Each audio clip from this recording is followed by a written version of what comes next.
हमसे क्या भूल हुई जो ये सजा हमको मिली। यही गाना शायद केंद्रीय मंत्री आरसीपी सिंह के जेहन में होगा।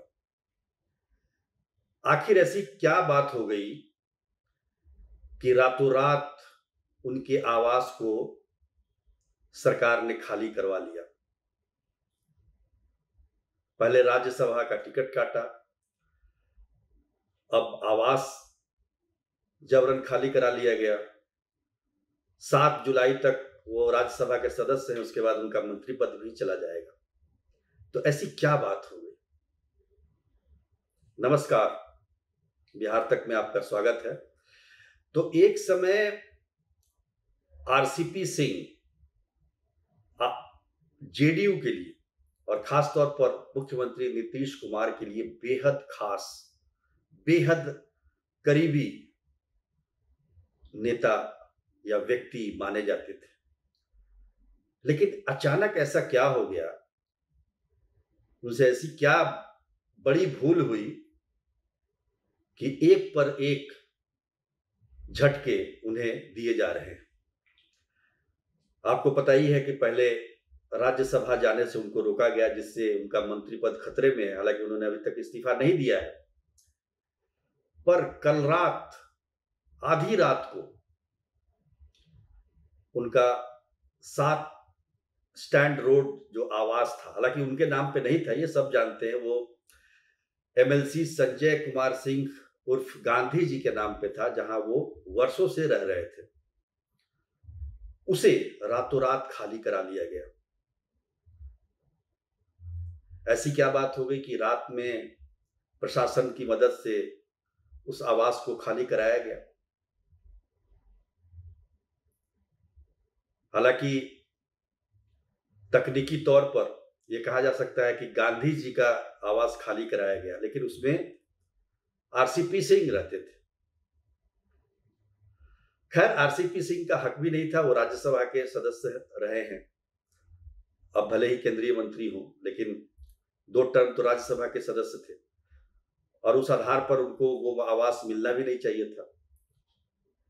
लेकिन आप देखेंगे कि ऐसे बहुत सारे उदाहरण आपको मिल जाएंगे कि जो आवास पाने की पात्रता नहीं रखते हैं, उन्हें भी पटना में आवास मिला हुआ है और अभी भी वो रह रहे हैं। तो आरसीपी सिंह से ऐसी क्या खता हो गई? अब इस वक्त तो बहुत सारी चर्चाएं हुई हैं नाराजगी को लेकर। खास तौर पर देखा जाए तो जब से वो केंद्र में मंत्री बने, उसके बाद से मुख्यमंत्री नीतीश कुमार और आरसीपी सिंह के बीच कहीं ना कहीं कोई खटास आई और इसका नतीजा ये हुआ कि राज्यसभा का उनका टिकट कट गया। अब आवास भी खाली करा लिया गया। देखिए, वो तो पार्टी का अपना अधिकार है कि वो किसे राज्यसभा में भेजती है, किसका टिकट काटती है। लेकिन जहां तक आवास का मामला है, तो अभी वर्तमान के दौर में उदाहरण है ऐसा, जैसे जेडीयू के पूर्व प्रदेश अध्यक्ष वशिष्ठ नारायण सिंह राज्यसभा के सदस्य हैं, लेकिन हार्डिंग रोड में उनको सरकारी आवास मिला हुआ है। इसी तरीके से जो जेडीयू के वर्तमान अध्यक्ष हैं उमेश कुशवाहा, वो किसी भी सदन के सदस्य अभी नहीं है, लेकिन उनको भी सरकारी आवास मिला हुआ है।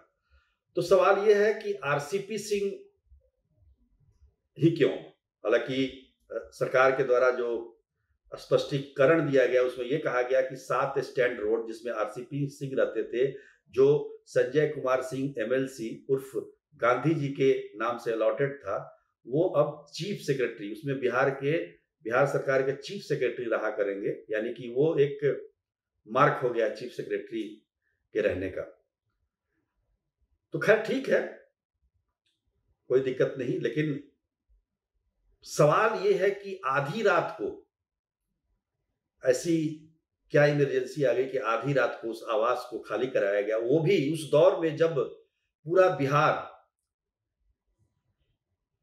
अग्निपथ स्कीम को लेकर जिस तरीके से बिहार में उपद्रव हुआ और पुलिस की नाकामी को लेकर जो सवाल उठाए गए, उस बीच में इतना ये महत्वपूर्ण काम ऐसा तो नहीं दिख रहा था, लेकिन फिर भी हुआ। आखिर सरकार चाहती क्या है? सरकार जो काम करना चाहिए, आपने शुरू में 3 दिनों तक उपद्रवियों को खुली छूट दे दी और इतना नुकसान हुआ, इतना खासतौर पर रेलवे का नुकसान हुआ, सरकारी संपत्ति का नुकसान हुआ, हालांकि आम जनता का भी नुकसान हुआ इसमें। उस समय तो पुलिस मूक दर्शक बनी हुई थी और अब जब चारों तरफ से ये बातें होने लगी कि बिहार सरकार हाथ पर हाथ धरे बैठी रही, बिहार की पुलिस हाथ पर हाथ धरे बैठी रही, मूक दर्शक रही, तब जाकर एक्शन शुरू हुआ। तो आप देखिए 2 दिनों से बिहार में किसी प्रकार की कोई अप्रिय घटना नहीं घटी है। तो सवाल यह है कि ये पहले क्यों नहीं हुआ? जब आधी रात को आप सरकारी आवास खाली करा सकते हैं, तो दिन दहाड़े जो उपद्रव मचाया गया उसको शांत क्यों नहीं किया जा सकता है? ये एक बड़ा सवाल है और इसी सवाल को लेकर आज हम आपके सामने उपस्थित हुए हैं। आज के लिए बस इतना ही। तब तक के लिए नमस्कार।